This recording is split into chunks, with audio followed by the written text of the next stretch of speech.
Fala galera do 8º ano, como é que vocês estão? Tudo bem? Tranquilo? Vamos para mais uma aulinha. Gostaram do meu look aqui? Cabelinho novo. Aí que beleza. Vamos lá. Migrações.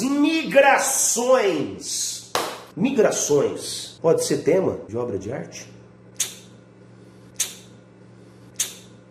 Populações inteiras precisam deixar seu lugar de origem para viver em outras regiões, por causa de guerras, epidemias, secas, inundações e outros desastres naturais. Bom, a gente está vendo o coronavírus agora, recentemente, né? Muita gente com medo de sair do próprio país e ir para a China ou para a Itália, com medo também de outras pessoas de outros países virem para cá e trazer o vírus, né? Mas não é só isso, tem as guerras, né? Os refugiados, recentemente na Venezuela, um problema político, e muitos venezuelanos vindo para o Brasil, tem inúmeras razões, né? A questão é você sair de um lugar e ir para outro forçadamente. No caso das secas do Nordeste, que as pessoas fogem da seca para vir para as cidades grandes ou para o sul do país para tentar uma vida melhor, né? Isso acontece muito, e acontece ainda até hoje. No Brasil tem muitas inundações, por causa das chuvas, né? Às vezes você gosta de morar perto de um rio, mas por conta desse, que é, acho que o maior desastre natural que o Brasil sofre são as inundações na época de chuva, né? Outros desastres naturais que, graças a Deus, o Brasil não tem furacão, tsunami, no máximo um tornado aí no sul do país, aquelas nevascas que também atrapalham muito a vida dos norte-americanos, dos europeus. Nós somos privilegiados. Apesar de ter muitos problemas, nós somos bastante privilegiados em termos de desastres naturais, não é? Assim,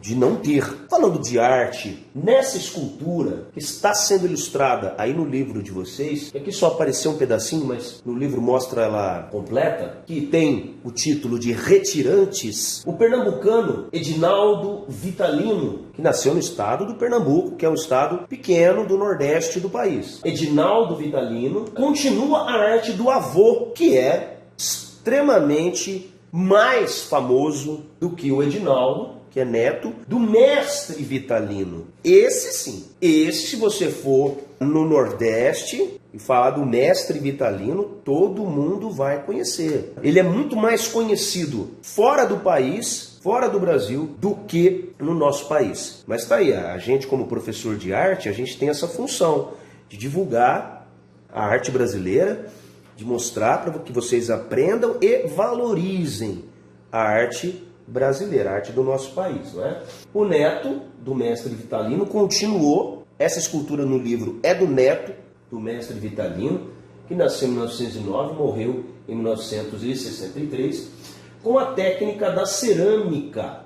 A escultura mostra uma família em migração, que é quando você sai de um lugar e vai para outro. Pessoas que viajam a pé de um lugar para outro em busca de melhores condições de vida. Migrar não precisa ser necessariamente mudar de um lugar para o outro a pé. Mas no caso dos nordestinos, quando vieram, e ainda vêm, né, principalmente para o estado de São Paulo, por conta da falta de condições financeiras, eles acabam vindo mesmo a pé. Ou a cavalo, jumento, que são os animais peculiares daquela região, os burros, jumentos. Hoje é mais difícil isso acontecer, por conta realmente dos canais viários que o Brasil não possuía e agora possui, e passagens mais adequadas, com preços mais populares. Mas naquela época, realmente, as condições eram muito mais difíceis e as pessoas vinham mesmo a pé ou no lombo desses animais. E estas pessoas que saíam do Nordeste e vinham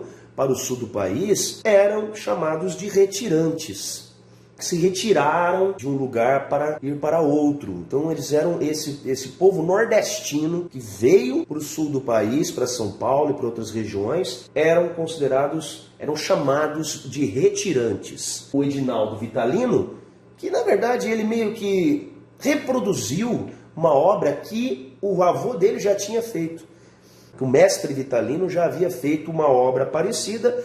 Ele fez uma releitura, agora mais colorida, mas a ideia foi do avô, desse tipo de escultura, e colocou o nome de Retirantes, mostrando as características físicas, comportamento destas pessoas que viviam naquele local. Essas pessoas fugiam da seca, que assola até hoje de maneira cíclica o Nordeste do Brasil. Como assim cíclico? O que é cíclico? É que vai e volta. Isso é uma coisa cíclica. É evidente que tem épocas de secas mais prolongadas, e são essas que realmente judiam da população. A vida das populações que são obrigadas a migrar é muito difícil. Atualmente, muitas pessoas vivem essas condições, não só no Brasil, mas no planeta como um todo. A nossa realidade é ínfima em relação às condições muito difíceis de diversas sociedades que existem no mundo. Em sua opinião, quais são as principais dificuldades que os migrantes enfrentam?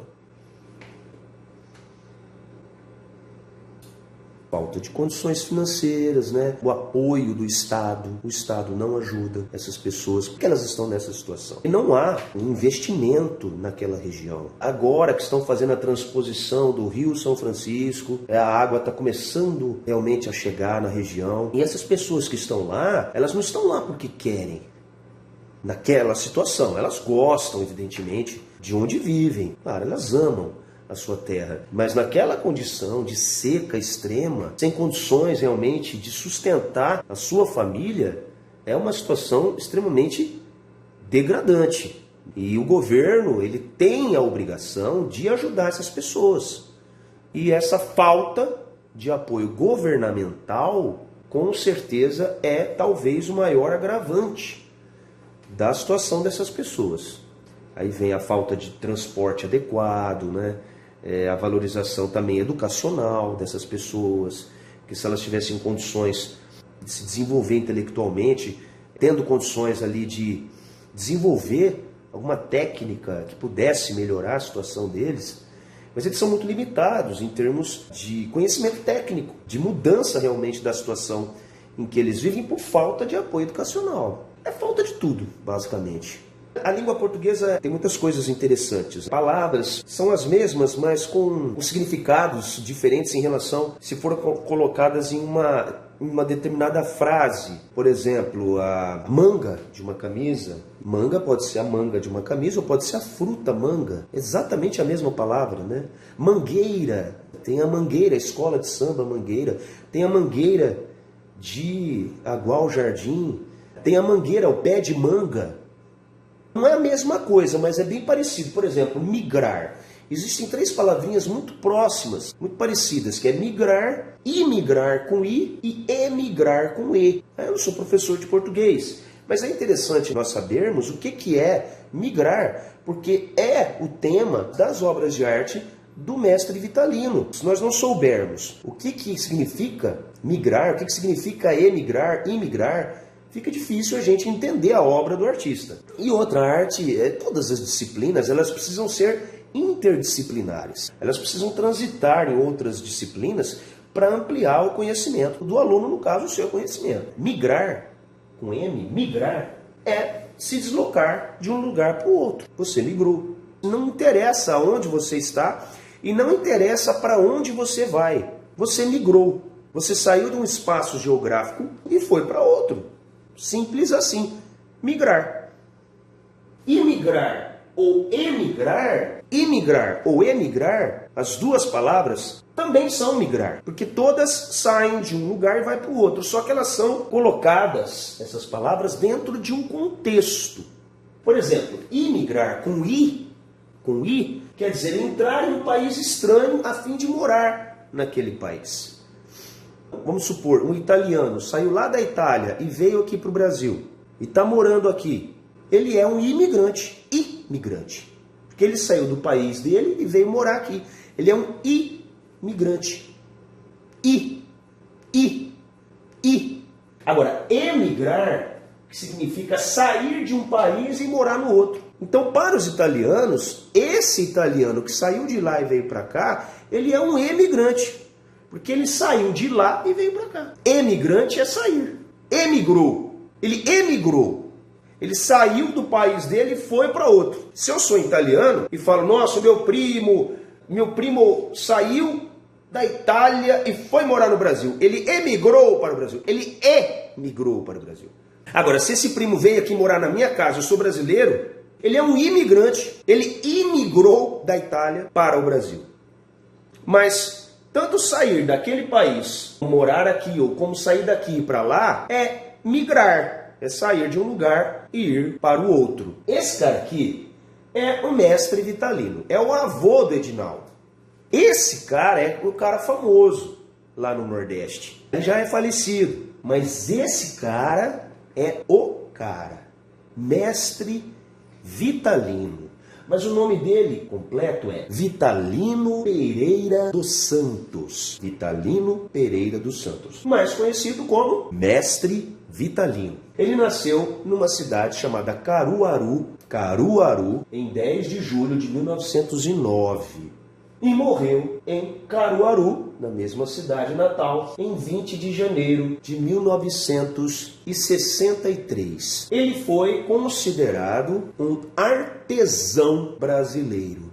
Um artesão que trabalha com artesanato, que são realmente peças feitas à mão, manufaturadas, que são peças pequenas, com o intuito de serem vendidas em comércios, em feiras, locais de comércio popular. Aqui nós temos uma foto dele, né, com algumas esculturas pequenas que ele faz. Ele também tocava flauta, e aqui ele trabalhando, né, aqui um close mais de perfil aí do nosso mestre Vitalino. Caruaru. Caruaru é uma cidade do estado de Pernambuco, situado na região nordeste do país. Essa região azul aqui é a região nordeste do país. O Brasil, ele tem a região nordeste, tem a região norte, que é esse verde, tem a região centro-oeste, que é esse lilás, a região sudeste, que é esse vermelho, e tem a região sul, que é esse amarelo.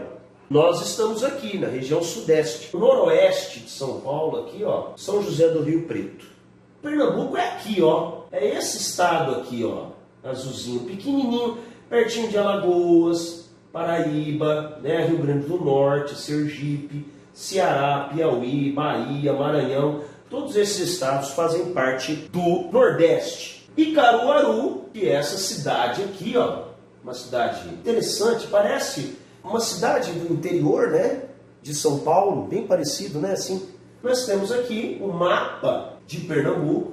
Caruaru está aqui, ó. Então é uma cidade meio que no interior do estado de Pernambuco. Se fosse uma cidade mais litorânea, talvez teria um clima mais ameno, um clima mais tropical, assim, talvez com possibilidades de chuva. Aqui já está meio que na seca, né? Não é fácil. Quanto mais no interior, mais difícil vai ficando a situação.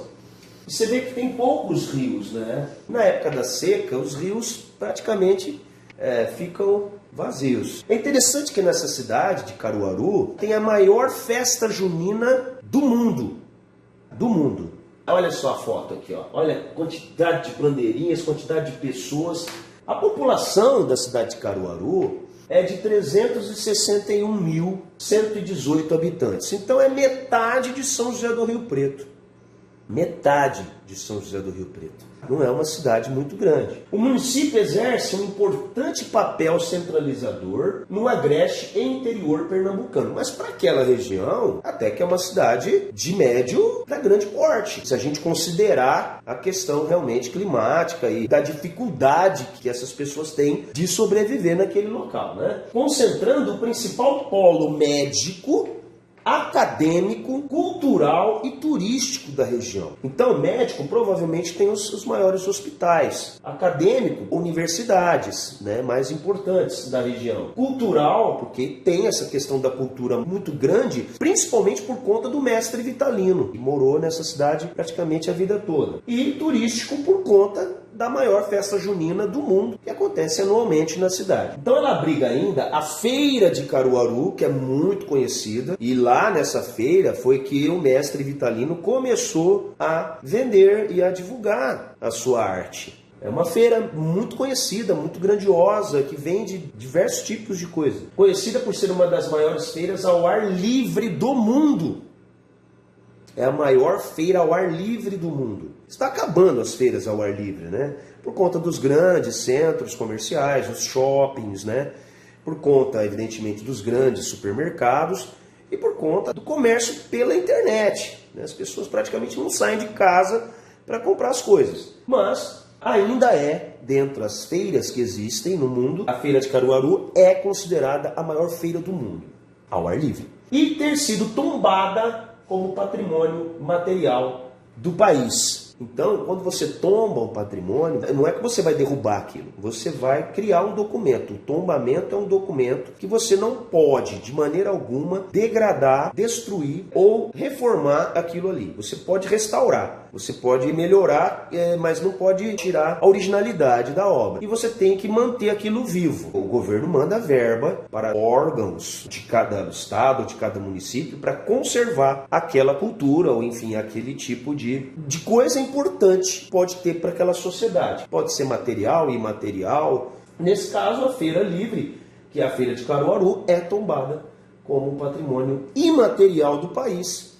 Porque pode ser material ou imaterial. Material que você pega, então uma escultura, uma pintura, é físico, material. Imaterial é que você não consegue, tem começo, meio e fim. É uma festa, uma comida, é perecível. Imaterial, uma música, uma apresentação. Imaterial, então como é uma feira imaterial, ela tem começo, meio e fim, é um patrimônio tombado. O seu artesanato com barro ficou mundialmente conhecido por causa das mãos de Vitalino Pereira dos Santos, o nosso mestre Vitalino. Mestre Vitalino, ele foi filho de lavrador, o pai era lavrador, trabalhava na roça, e a sua mãe fazia panelas de barro para contribuir com o orçamento da casa, a dona Josefa. Essa senhora, que ela foi a precursora da arte do mestre Vitalino. Sabe quando a mãe faz aqueles jarros de barro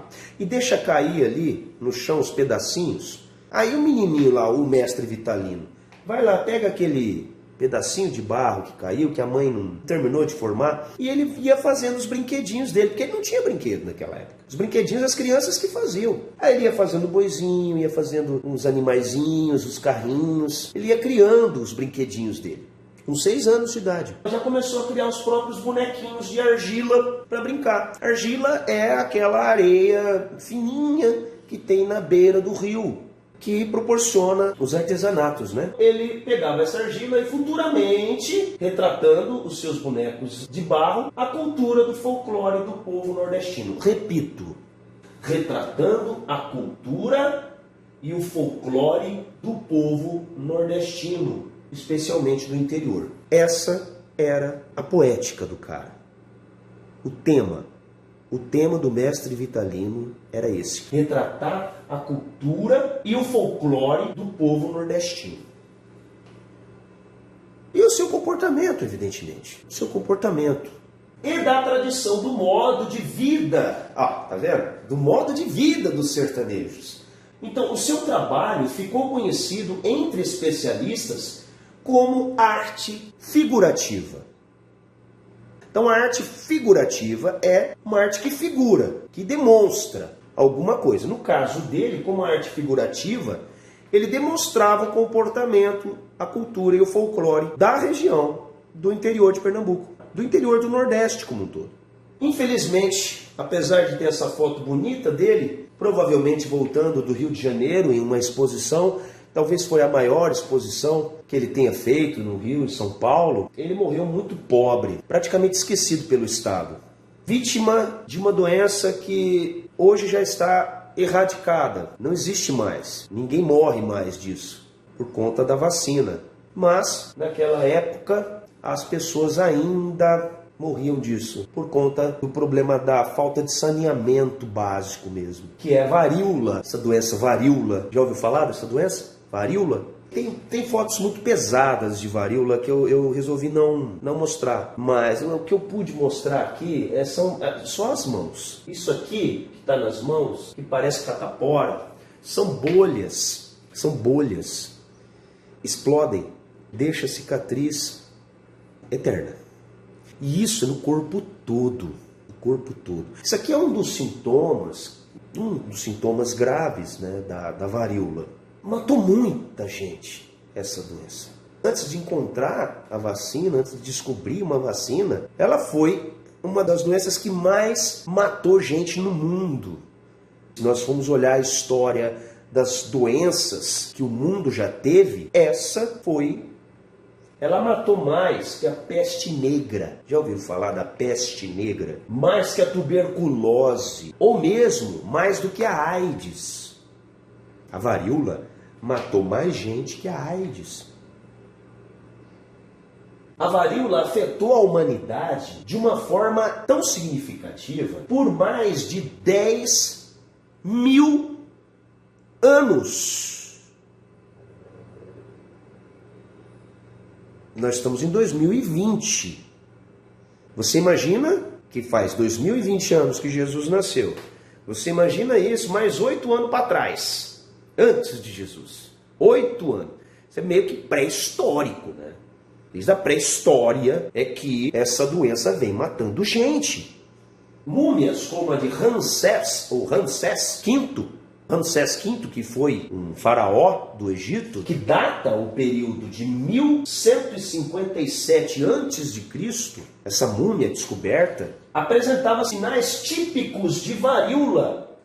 Como a gente pode ver aqui, buraquinhos na pele, porque são cicatrizes muito peculiares da varíola, que dá para a gente saber se a pessoa teve ou não varíola, porque naquela época eles conseguiam conservar o corpo do faraó, né? Eles tinham técnicas de conservação, porque eles acreditavam, né, que a alma voltaria para o próprio corpo do faraó depois que ele morresse, e ele novamente ressuscitaria com toda a sua riqueza.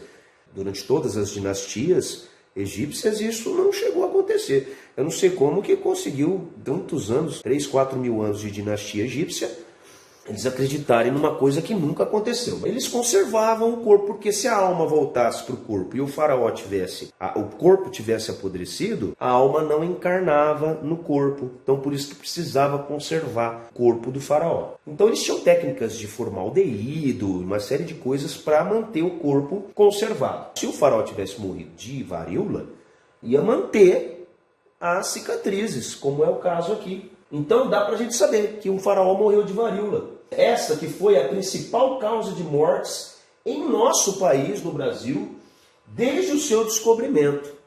A principal causa de mortes que aconteceu no Brasil, de termos de quantidade, foi a varíola. Olha que loucura. Olha que loucura. Olha que loucura. Olha o vírus. É muito parecido, né, com o vírus do corona, que chama corona porque parece uma coroa, né? Você sabe disso, né? Então o risco de cegueira pelo acometimento da córnea e morte por broncopneumonia ou doenças oportunistas, já que tais manifestações comprometem o sistema imunitário. Então realmente deixava a pessoa debilitada, é como a AIDS. Então uma gripe podia matar também essa pessoa com varíola. Mas uma das características também da varíola era, no estágio bem avançado, era tirar a visão dessa pessoa, deixar a pessoa cega. Compromete o sistema imunitário. Imunitário é de imunidade, né? Deixa a pessoa sem condições de lutar contra a sua própria doença. São riscos que o indivíduo infectado está sujeito. É considerada pela Organização Mundial da Saúde erradicada desde o fim da década de 70. Eu nasci em 77. Graças a Deus. Década de 70. Ela foi erradicada. Então, na década de 70, ela foi considerada erradicada. Quer dizer, não existe mais essa doença no mundo. Porém, a doença, uma vez contraída, não possui cura. Claro, é vírus. Se você contrair um vírus, você vai morrer com esse vírus. Não tem como sair. Não é igual bactéria. Bactéria você mata. Se você tiver uma bactéria, uma pneumonia por conta de bactéria, você toma antibiótico, você mata essa bactéria. Vírus não. Não interessa quantos tipos de vírus você tem no seu corpo. Você vai viver com eles. Por isso que é bom você sempre se manter saudável. Porque o que vai fazer com que você viva com o vírus é uma boa imunidade. Você tem que comer bem, se alimentar bem, dormir bem, ter uma vida saudável, para que os sintomas da doença que o vírus causa não possa te matar. Porque o que mata realmente é a tua baixa imunidade. Você já ouviu falar desse museu aqui, né? Você conhece essa imagem aí? Esse é o famoso Museu do Louvre. É considerado hoje o maior museu do mundo. Não só em termos de tamanho, mas em termos de importância. Porque é nesse museu que estão as obras mais importantes do mundo, como a Mona Lisa, a famosa Mona Lisa, de Leonardo da Vinci. Você sabe qual obra também está nesse museu? A obra do mestre Vitalino. Tem uma parte da sua obra que pode ser contemplada no Museu do Louvre, em Paris, na França. Aonde está a Mona Lisa, também está esculturas do mestre Vitalino. Eu não preciso falar mais nada, né? Porque para você ter uma exposição num museu desse, desculpa, meu amigo, você é um ícone da arte. Então, o mestre Vitalino, apesar de ter morrido pobre, mas depois de sua morte, a sua obra foi valorizada. Assim como muitos artistas morrem, e só depois de seu falecimento é que são reconhecidos. Infelizmente, isso acontece muito. Bom, então vamos contemplar agora as obras do mestre Vitalino. Eu não estou falando muito do Edinaldo, o neto dele, que é essa escultura que está no livro de vocês, porque o Edinaldo e os outros filhos dele mantiveram, são réplicas, as diferenciações que a família produziu são muito pequenas, são praticamente cópias do mestre Vitalino, e a família simplesmente reproduz e vende. Então, a gente analisando essas obras do mestre, a gente está analisando também a dos filhos e netos que continuam com a sua arte. Por exemplo, nós vamos ver algumas obras mais famosas do mestre Vitalino. No caso aqui chama ordenha. Por que será? Você sabe o que é ordenha? Você sabe o que é ordenhar? É tirar leite da vaca. Esse comportamento é um comportamento comum dos sertanejos. Eles vivem do que plantam, do que produzem. Então, provavelmente, não era nem para o comércio, mas para o consumo próprio. Onde amarrava o bezerrinho, né? Amarra o pezinho do bezerro próximo à mãe. Eu não entendo muito bem disso, mas é provavelmente para ela poder deixar ali a pessoa ordenhar e tal. Meio que enganando a mãe ali, né? Como se o bezerro estivesse mamando, mas não é. É a pessoa que está tirando o leite. Então, uma escultura de terracota. Terracota é o suporte dessa arte. O suporte é a materialidade, né? Mais importante. Essa obra foi feita em 1950, ela tem 19 centímetros por 19, né? É pequena assim, mais ou menos desse tamanho. Ó, a terracota é um material constituído por argila. Só que é uma argila cozida no forno.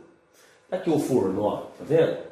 Esse forno aqui é o que faz os jarros de barro, faz as esculturas. Porque se você fizer o jarro de barro e deixar secando no sol, vai haver uma reação ali que vai fazer com que o material fique permanentemente endurecido. Tem que haver um grau maior de calor para que haja uma aglutinação perfeita. Então, no caso, a terracota é a própria argila, só que já cozida, eles falam cozida, né? Cozida no forno, quer dizer, colocada no forno para que haja essa vitrificação da obra. No caso, a terracota, ela não é vitrificada, ela é utilizada mais na cerâmica, em construção. O que é cerâmica em construção? Aqueles tijolos que o pessoal usa para fazer as casas, né? Aqueles tijolos vermelhos de 8 furos. Aquilo ali é uma cerâmica. Só que é uma cerâmica sem vitrificação. Ela não é igual uma porcelana. Você já viu aquelas xícaras de porcelana? Aquilo ali é vitrificado. É outro tipo de material, é um outro grau de calor para que haja aquela composição. Tem uma série de elementos. O termo também se refere a objetos feitos desse material e a sua cor natural, laranja acastanhado, caracteriza-se pela queima em forno a 900 graus Celsius. 900 graus Celsius. Você imagina, a temperatura ambiente é 20, 27 graus, né? Você imagina 900 graus Celsius, que vai deixar aquela cor avermelhada, e o nome terracota, além de ser o material, também é o nome da obra. Eles dão o nome também para a obra, da terracota. A terracota, ela necessita de um acabamento depois para que ela se torne impermeável. Sabe quando você passa a mão e sai um pouquinho de areia? Aí você tem que passar um aglutinante. Geralmente nas esculturas eles passam esse acabamento que deixa a peça impermeável. Essa terracota ela é rica em óxido de ferro, normalmente utilizado na confecção de tijolos, telhas, vasos, entre outros objetos, que provavelmente você deve ter algum aí na sua casa. Agora nós estamos vendo um outro, essa é uma outra obra dele, ó, do mestre Vitalino, que chama Gabinete do Delegado. Olha que bacana. É um comportamento justamente do interior, uma delegacia do interior. Nós estamos vendo aqui um oficial, provavelmente o delegado aqui, uma pessoa conversando, um balcão pequeno. É uma coisa muito junto, né? O Gabinete do Delegado chama essa obra. O mestre Vitalino, ele colocava sempre nomes nas obras. No começo não, mas depois ele foi instruído por pessoas que começaram a acreditar no trabalho dele e falar: mestre, coloca nome nas suas obras, porque no futuro elas valerão muito dinheiro. Aí ele começou a assinar e nomear, dar um nome para as obras. Então esse aí ele deu o nome de Gabinete do Delegado. Barro cozido é uma forma de preparação de um material cerâmico, moldável, utilizado para confeccionar desde obras de arte, utensílios domésticos e moradia, a partir do cozimento da argila ou barro. Depois de moldado, o material é esquentado em fornos para definir a sua forma. A única diferença é que a terracota é da argila e o barro cozido pode ser da argila ou pode ser outro tipo de barro. Por isso tem o nome de barro cozido, mas é o mesmo procedimento, tá? Essa é uma outra obra. Ó, tá vendo? Ele já começa a, em baixo relevo, assinar a sua obra. Essa é a obra-prima dele. É a mais famosa. Chama Boi. Nome pequenininho, Boi. É uma cerâmica de 18 centímetros por 19, pequeno assim também. Boi. Pronto. Não precisa muito para mostrar a grandiosidade de uma obra. Reproduzida e reproduzida milhões de vezes por vários artesãos lá da região. Se você for para o Nordeste, você vê uma escultura parecida com essa. É invenção do mestre Vitalino, muito divulgado no Nordeste.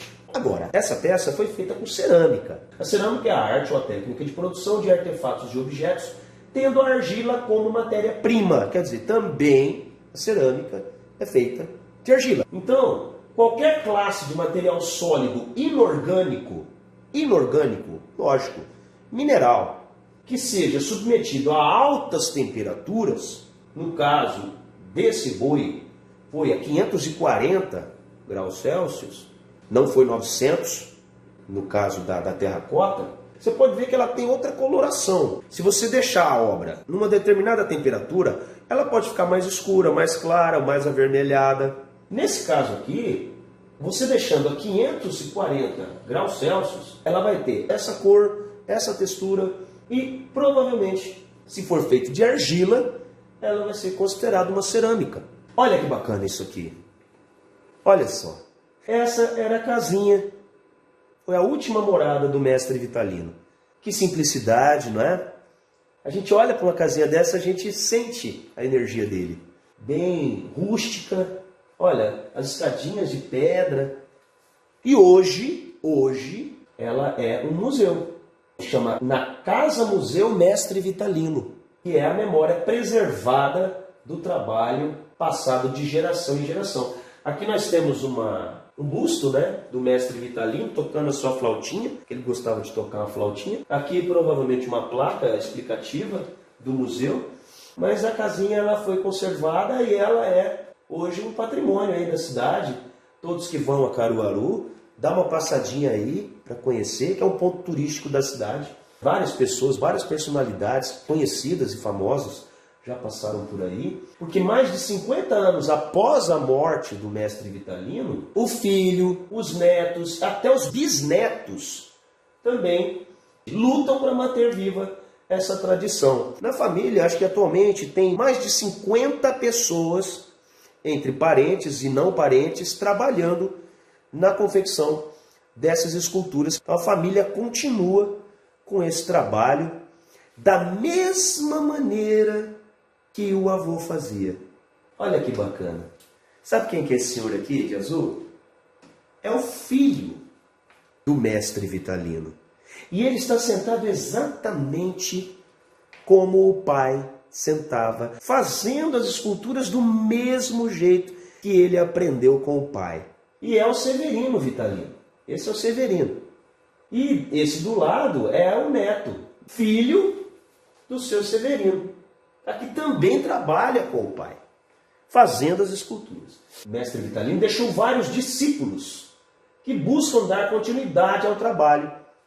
No caso, Severino Vitalino, esse senhor aqui, de 73 anos, é o principal deles. É o principal. O único dos 4 filhos do mestre Vitalino, o único que seguiu, resolveu seguir a carreira do pai, foi esse senhor aqui, foi o Severino. Ele é visto todos os dias confeccionando as peças sentado exatamente como o pai sentava, com as perninhas cruzadas daquele jeito, muito limpinho, muito organizadinho, com a madeirinha ali, vai pegando barro, vai molhando a mãozinha aqui nessa bacia de água, para deixar a argila mais úmida e vai moldando. Essa é uma frase do Severino. Ele dizia assim, ó: não me imagino fazendo outra coisa. Olha só que bacana, né? Puxa vida, eu acho que se o mestre Vitalino escutasse isso de um filho, seria a maior prova de amor que um filho poderia dar para um pai. Trabalhei ao lado do meu pai até os meus 23 anos de idade e sinto que tenho o dever de preservar a história e tudo o que ele deixou. Isso é maravilhoso, né? Esse aqui é aquele que estava do lado do Severino, que é o neto. Chama Elias Vitalino, que é o neto que estava ali, que trabalha com o Severino, que é o filho do mestre Vitalino. Então você viu o filho, você viu, agora você está vendo o neto. Ó, tá vendo as esculturas que ele faz? E aqui também é o Vitalino Pereira dos Santos Neto, também trabalha com a família fazendo essas esculturas. Agora vamos ver aquela escultura que está lá no livro de vocês, que chama Retirantes. Vamos analisar essa escultura que os autores escolheram para a gente trabalhar. É uma das obras mais importantes do mestre Vitalino. Essa aqui é a escultura do mestre Vitalino original. Aí os netos e filhos resolveram fazer mais coloridas. É uma questão, de repente, visual, comercial, né? Se adaptar mais às outras esculturas que talvez tenham a mesma característica na região. Então é uma questão de adaptação. Então essa aqui do mestre Vitalino, reproduzida por seus descendentes, agora coloridas artificialmente, lógico, com tintas acrílicas, né? Relembra as pessoas que abandonaram as suas terras por causa da seca, da miséria, em busca de uma localidade que lhe dê melhores condições de vida. Foi amplamente usado no Brasil para se referir aos nordestinos que migram para as grandes cidades do sudeste brasileiro, fugindo das secas. Então, essas pessoas que fugiam da seca eram os retirantes. E é engraçado que a gente pode ver, ó, tem uma senhora aparentemente mais idosa, sentada no burrinho, né, no jumentinho aqui, os homens aqui carregando algumas coisas, o cachorro, mais atrás outra senhora, com alguma coisa na cabeça, equilibrando na cabeça, né, porque os braços também já estão cheios de coisa, e atrás os meninos, né, as crianças, né, levando mais alguns animais. Aqui, ó, aqui dá para ver também, ó, os cachorros, uma senhora idosa sentadinha na frente, eles carregando na cabeça trouxas de roupas. Então, geralmente os idosos iam no burrinho, aqui fumando um cachimbinho, tranquilo, devagarzinho, iam a pé mesmo, carregando os menorzinhos no colo, iam a pé do Nordeste para o sul do país. Cara, é coisa de 2, 3, 4 mil quilômetros. Você imagina o tempo que essas pessoas levavam para chegar aqui no sul do país. Acho que alguns morriam até pelo caminho, né? Essa pintura já é uma pintura muito mais conhecida no mundo da arte por conta da fama. Essa pintura hoje está no MASP, que é na Avenida Paulista. MASP é esse museu, é um museu de grandes proporções, ele tem o maior vão da América Latina, sem sustentação, não tem sustentação aqui. O museu fica aqui em cima, Museu de Arte Moderna da cidade de São Paulo. Essa pintura ela foi feita em 1944 pelo brasileiro Cândido Portinari. Aí você já deve ter ouvido falar, Cândido Portinari. Já ouviu falar, Portinari? Dá uma pesquisadinha aí nesse pintor. Ele é muito importante para a arte moderna, principalmente brasileira. Esse quadro ficou muito famoso, que tem o mesmo nome da escultura lá do mestre Vitalino, que é Retirantes, que mostra justamente a família nordestina indo em direção a São Paulo. Olha as características dessa pintura para aquela escultura do mestre Vitalino. Equilibrando na cabeça, as trouxas de roupa, uma criança no colo, ou uma criança aqui barrigudinha, provavelmente já com algum problema de verme e tal, nua, uma pobreza muito grande, ó, mostrando aqui ó, as costelinhas, né, um senhor de idade aqui, equilibrando uma espécie de bengala, com uma madeira bem... Já os urubus no fundo, né, esperando, provavelmente pelo caminho, alguém morrer. Só não tem o jumentinho aí, né, que provavelmente já deve ter morrido pelo caminho. Os retirantes, esse nome, retirantes, muito característico dessa população que veio para cá, foi tema de arte, não só de Cândido Portinari, mas de muitos artistas que resolveram valorizar essas pessoas lutadoras, que é uma valorização das pessoas que buscam, apesar de poderem até morrer, mas buscam uma vida melhor para suas famílias. É isso que é bacana, você acreditar que é possível ter dias melhores, né? Não se entregar diante de uma dificuldade. De repente a vida lhe impõe. Um tipo de obra de arte dessa te faz refletir sobre uma série de coisas. Para você mesmo, hoje, nos dias contemporâneos, você incorporar essas reflexões na sua vida. Eu vou deixar aqui esse canal aqui no YouTube, você vai ver um vídeo, ele é curtinho, chama Território das Mãos, Caruaru, Severino Vitalino, que é o filho do mestre Vitalino, que é aquele senhorzinho que sentou no chão igual o pai. Então tem uma entrevista com ele, muito bacana, dele contando, né, sobre o processo criativo das suas obras, sobre o pai, sobre a questão das descendências, né, dos netos que vêm acompanhando. Gente, é fantástico esse vídeo, pode assistir que você vai gostar. Muito obrigado pela atenção e na sala de aula a gente volta a conversar.